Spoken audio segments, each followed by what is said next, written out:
진정한 예배가 숨쉬는 교회, 주님이 주인 되시는 교회. 사랑하는 서면교회 성도 여러분, 안녕하십니까? 오늘은 8월 4일 화요일입니다. 정말 가마솥 안에 들어간 것처럼 푹푹 찌는 더위입니다. 한 주간 동안 무사히 살아남으신 여러분들을 진심으로 축하드립니다. 가급적이면 충분한 수면과 충분한 수분 섭취를 해주시고, 아침 저녁으로는 공기도 자주 환기시켜 주셔서 정말 생동감 넘치는 삶을 추구해 주시고 영육간에 강건하시기를 기도드리겠습니다. 오늘은 다니엘서 11장의 내용을 살펴볼 텐데요. 다니엘서 11장을 나가기 전에 다니엘서 10장의 내용을 잠시 복습하는 시간을 갖도록 하겠습니다.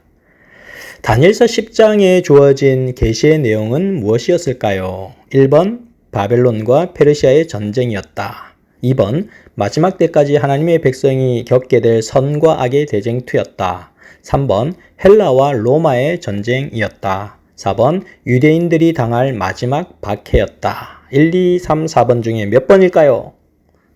자, 정답은 2번입니다. 다니엘서 10장의 내용은 마지막 때까지 하나님의 백성이 겪게 될 선과 악의 대쟁투에 관한 내용이었습니다.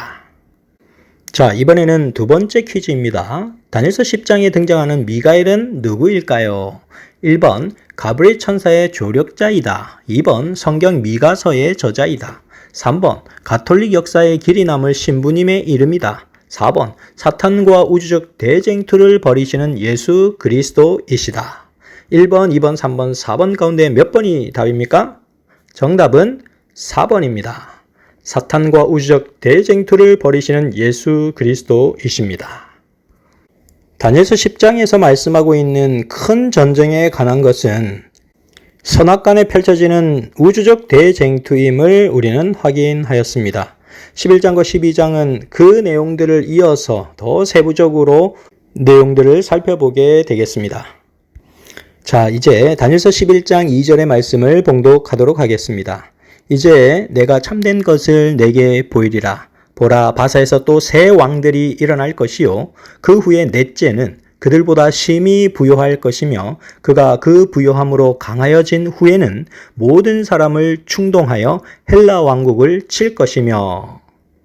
다니엘서 11장의 계시가 주어진 당시는 고레스 왕이 통치하던 시기였으므로 바사에서 일어날 4명의 왕들은 바로 고레스 이후로 등장하는 4명의 페르시아 왕들을 의미하는 것입니다.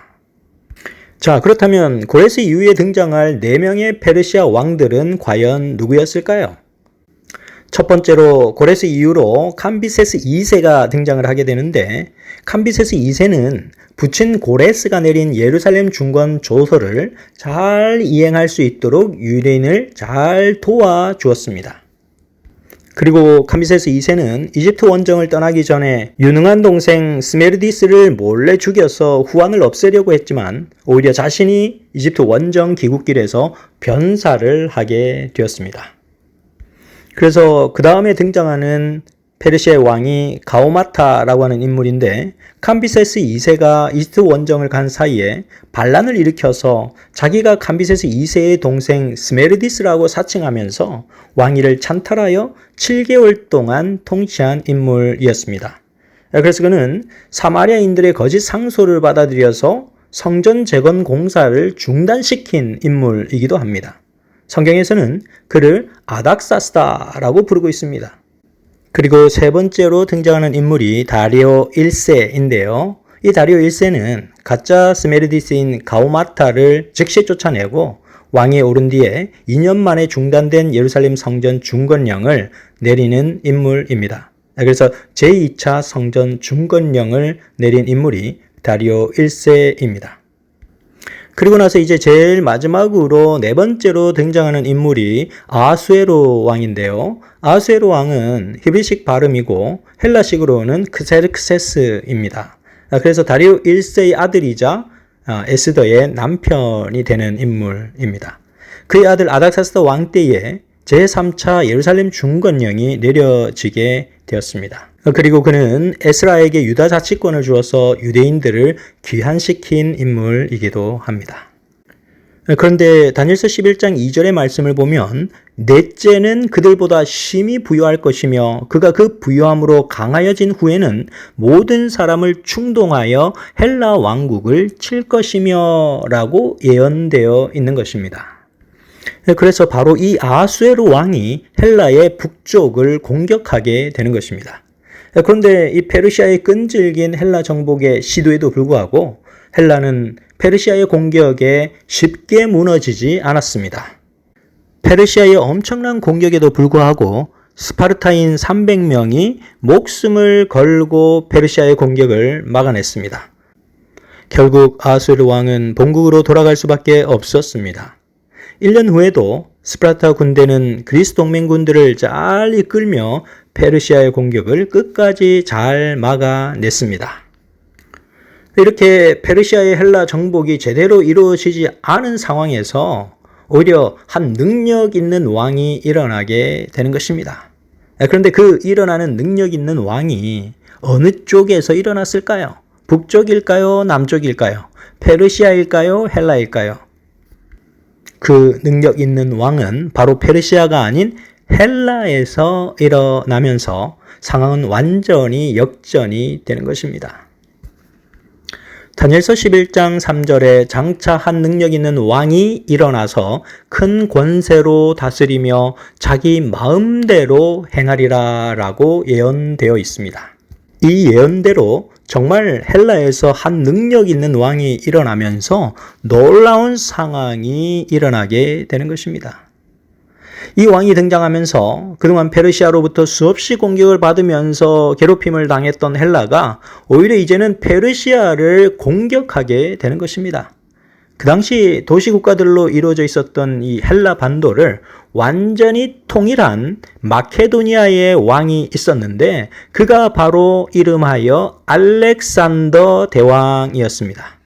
알렉산더 대왕은 35,000명의 소수 부대를 이끌고 숙적 페르시아를 정복하기 위하여 진격하였습니다. 헬레스폰트 해협을 건너서 아시아로 진격하였으며 BC 331년에 비로소 페르시아를 멸망시키고 남쪽으로는 이집트, 동쪽으로는 인도까지 정복을 하는 대제국을 이루어가게 된 것입니다. 그래서 다니엘서 11장은 이러한 일들이 일어날 것에 대하여 다니엘에게 미리 그러한 상황들을 계시해 주셨고 보여주셨음을 우리에게 자세히 알려주고 있는 것입니다. 자, 그러면 이제 다니엘서 11장 4절에서 5절 말씀으로 가보도록 하겠습니다. 그러나 그가 강성할 때에 그의 나라가 갈라져 천하사방에 나누일 것이나 그의 자손에게로 돌아가지도 아니할 것이요 또 자기가 주장하던 권세로도 되지 아니하리니 이는 그 나라가 뽑혀서 그 외에 다른 사람들에게로 돌아갈 것임이라. 남방의 왕은 강할 것이나 그 군주들 중 하나는 그보다 강하여 권세를 떨치리니 그의 권세가 심히 클 것이요 라고 말씀하고 있습니다. 여기 보시면 그가 강성할 때에 그의 나라가 갈라져 천하 사방에 나누일 것이요 라고 말하고 있는데 정확하게 알렉산더 대왕 이후로 헬라 나라가 네 지역으로 나뉘어지게 되는 것입니다. 이것은 입수스 전쟁을 계기로 이제 네 지역으로 갈라지게 되는데요. 여러분들이 이미 알고 계시듯이 프톨레마이오스, 카산드로스, 리시마쿠스, 셀리우쿠스 이렇게 네 장군의 이름에 따라서 이집트와 팔레스타인, 시리아의 일부, 마케도니아와 헬라 일부, 트라키아와 소아시아의 대부분, 그리고 페르시아와 소아시아의 일부, 시리아와 동방 지역으로 각각 나뉘어서 네 지역으로 갈라지게 되는 것입니다. 그런데 카산드로스와 리시마쿠스는 얼마 가지 못하고 종말을 고하게 되었고요. 북방 지역의 셀리쿠스 왕조와 남방 지역의 프톨로마이오스 왕조만 남아서 맞대결을 벌이게 되는 것입니다. 이것이 바로 이른바 헬라의 남북조 시대가 도래하게 된 것입니다. 그래서 다니엘서 11장의 내용은 대부분 북방왕과 남방왕의 싸움, 북방왕과 남방왕에 대치되는 사건으로 내용들이 전개되고 있습니다. 다니엘서 11장 5절의 말씀을 보시면 남방의 왕은 강할 것이나 그 군주들 중 하나는 그보다 강하여 권세를 떨치리니 그의 권세가 심히 클 것이요 라고 얘기하고 있습니다.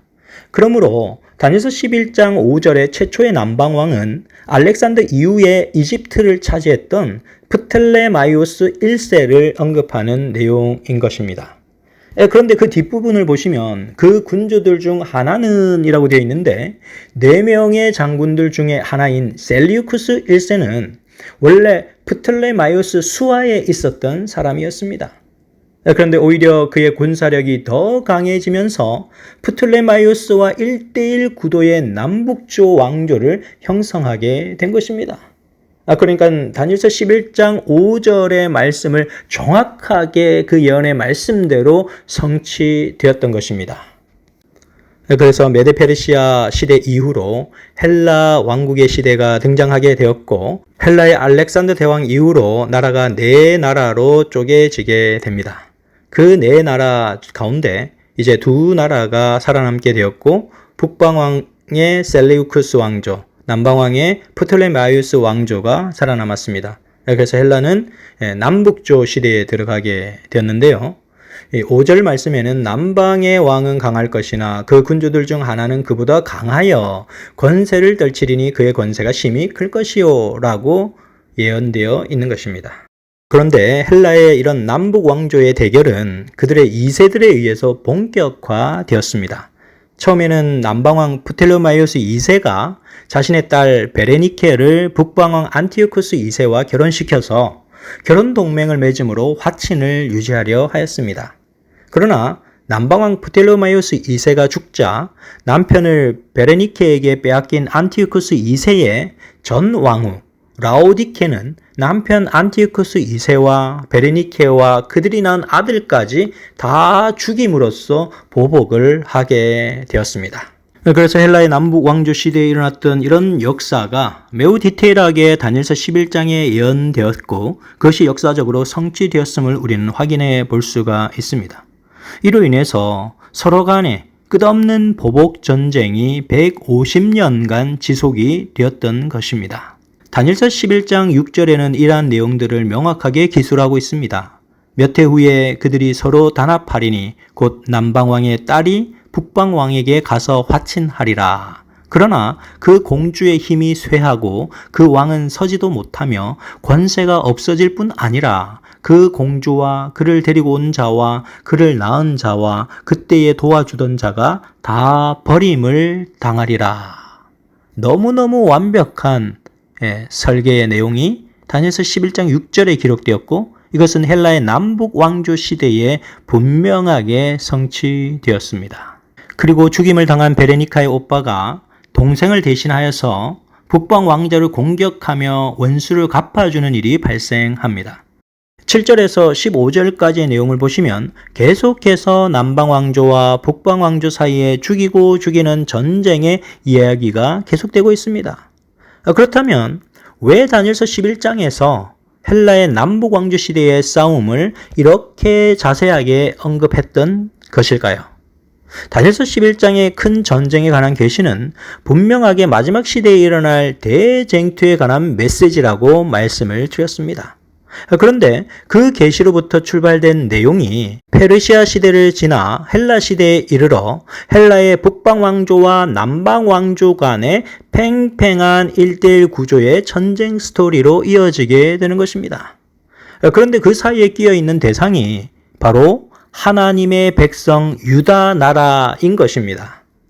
바로 북방왕과 남방왕의 싸움에서 일어나는 대쟁투에서 정말 고래 싸움에 새우 등 터진다고 그 사이에 이스라엘 백성들이 끼어 있는 것입니다.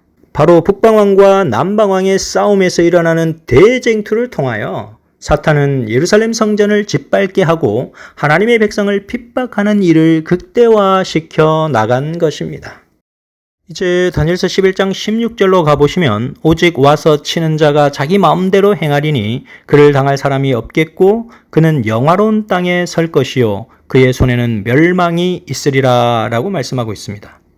헬라의 남북 왕조 사이의 전쟁이 150년간 계속 지속되다가 북방왕이 남방왕을 거의 승복시킬 찰나에 16절에 갑자기 새로운 국면의 상황을 맞이하게 됩니다. 로마의 펜피우스라는 사람이 등장하여 강력한 힘을 발휘하게 되는데요.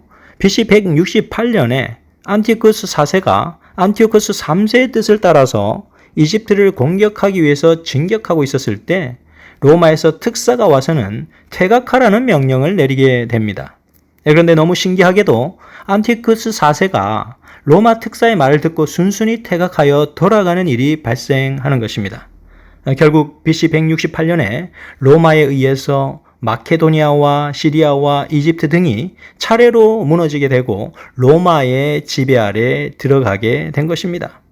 BC 63년에는 로마의 폼피우스가 영화로운 땅 예루살렘 점령을 하고 12,000명의 유대인을 죽이고 유다를 로마의 속국으로 만들어 버렸습니다.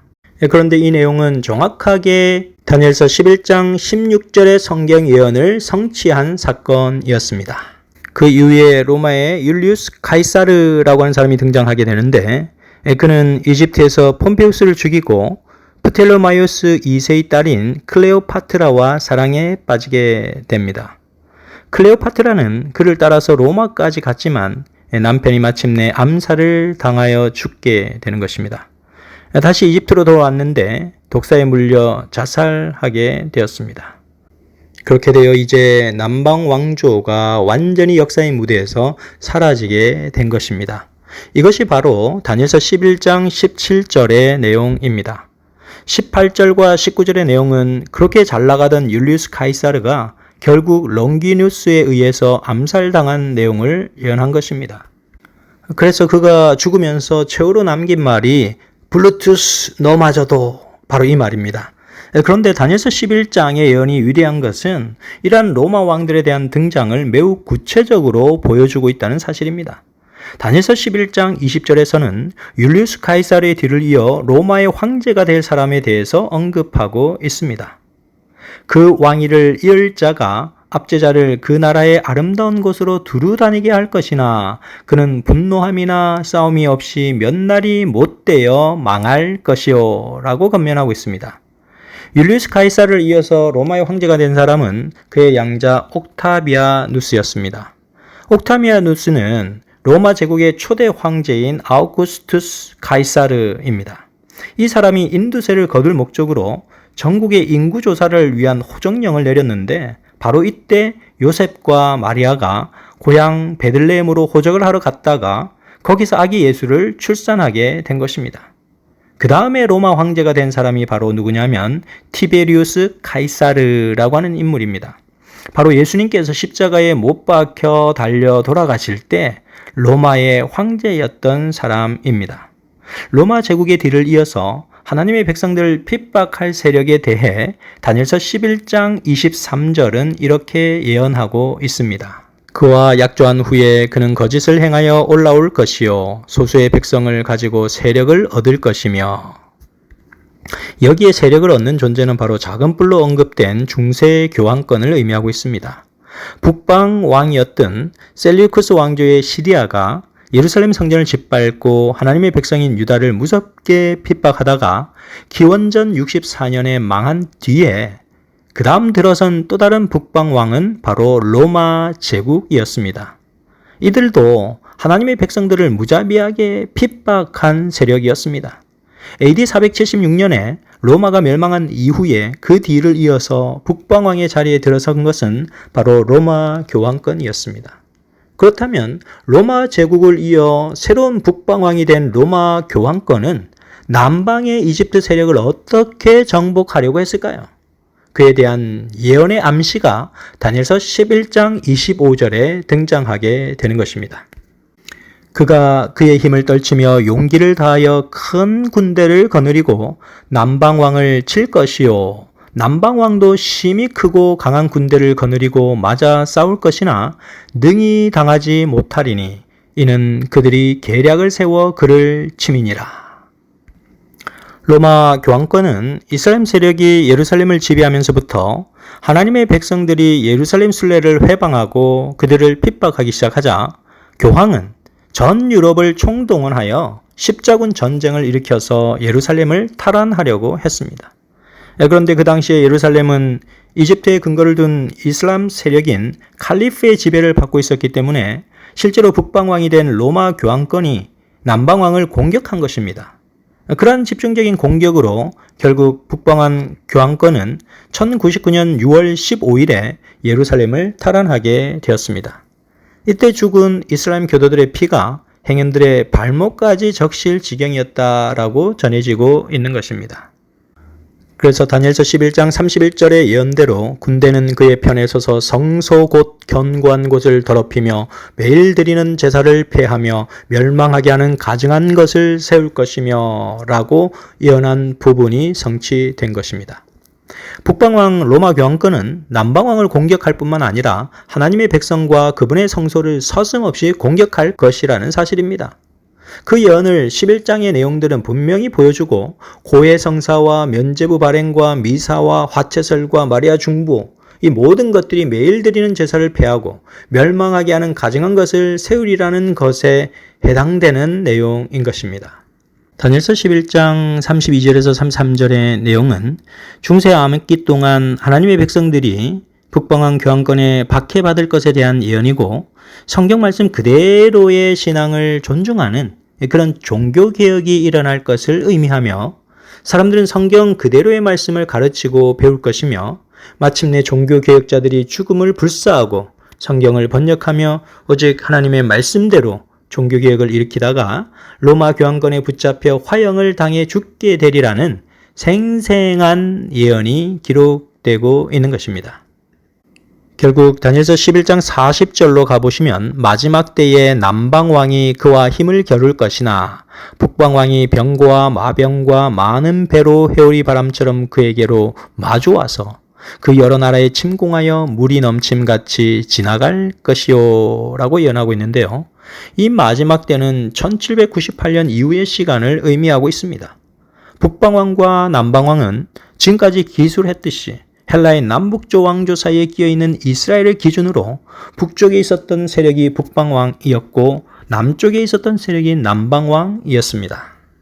자, 그렇다면 이제는 북방왕과 남방왕의 신원과 계보를 자세히 따져 보도록 하겠습니다. 원래 최초의 북방왕은 바벨론이라고 하는 나라였습니다.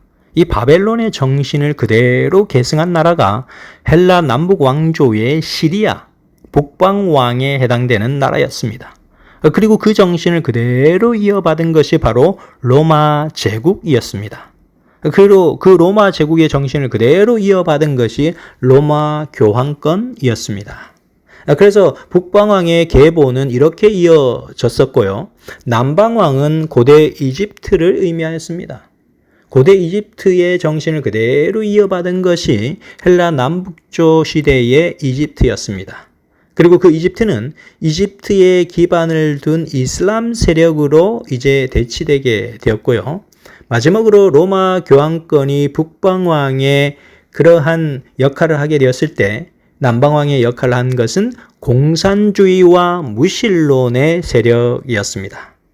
그래서 북방왕으로 묘사된 로마 교황권은 프랑스 혁명으로 인해서 큰 타격을 입었지만 죽게 된 상처가 나오면서 미국과 손을 잡고 소련 연방공화국을 완전히 무너뜨려서 역사에서 사라지게 하였습니다. 1982년에 바티칸에서 교황 바오르 2세가 미국의 레이건 대통령과 비밀회담을 열고 무신론의 공산주의를 무너뜨릴 동맹을 맺었습니다. 그 협약에 따라서 성공적으로 소련을 무너뜨리고 역사의 무대에서 사라지게 한 것입니다. 정말 놀라운 것은 어떻게 다니엘 시대에 이러한 먼 종말의 사건까지를 이렇게 자세하게 정확하게 예언할 수 있었는가라고 하는 사실입니다. 다니엘서 11장 43절의 말씀을 보시면 그가 권세로 애굽의 금, 은과 모든 보물을 차지할 것이요 리비아 사람과 구스 사람이 그의 시종이 되리라 라고 말씀을 하고 있는데요. 이것은 북방왕인 로마 교황권이 이제 세계의 경제권을 모두 장악하게 되리라는 사실을 상징적으로 보여주고 있는 것입니다. 그러나 다니엘서 11장 44절은 우리에게 영원한 희망을 안겨줍니다. 그러나 동북에서부터 소문이 이르러 그를 번민하게 하므로 그가 분노하여 나가서 많은 무리를 다 죽이며 멸망시키고자 할 것이요 라고 되어 있는 부분이 있습니다. 성경에서 동북쪽이라고 하는 것은 항상 하나님께서 오시는 곳입니다. 하나님께서 임하시고 하나님께서 행동하시는 곳, 그것이 바로 동북쪽입니다. 그곳에서 뭐가 와요? 소문이 온다는 것입니다. 그 소문은 어떤 소문일까요? 예수님께서 우리를 구원하시려 이 땅에 오신다고 하는 재림의 기별을 상징하는 것입니다. 교환권을 교묘하게 이용한 사탄은 이러한 기별에 맞서기 위하여 마지막 순간까지 발악을 하게 될 것인데 바로 그것이 이를 휴업령과 같은 것으로 나타나게 될 것입니다. 인류 역사의 출발부터 마지막 순간까지 이 선악의 대쟁투 구도에서 우리가 살아가고 있는 것입니다. 미가엘 대신 예수 그리스도를 통하여 우리가 궁극적인 승리를 거두게 되리라는 사실을 확신하면서 매일 매 순간 주님의 재림을 위하여 준비되시는 여러분과 제가 되시기를 간절히 바라면서 오늘 말씀을 줄이도록 하겠습니다. 사랑의 불꽃이 활짝 피어나 날마다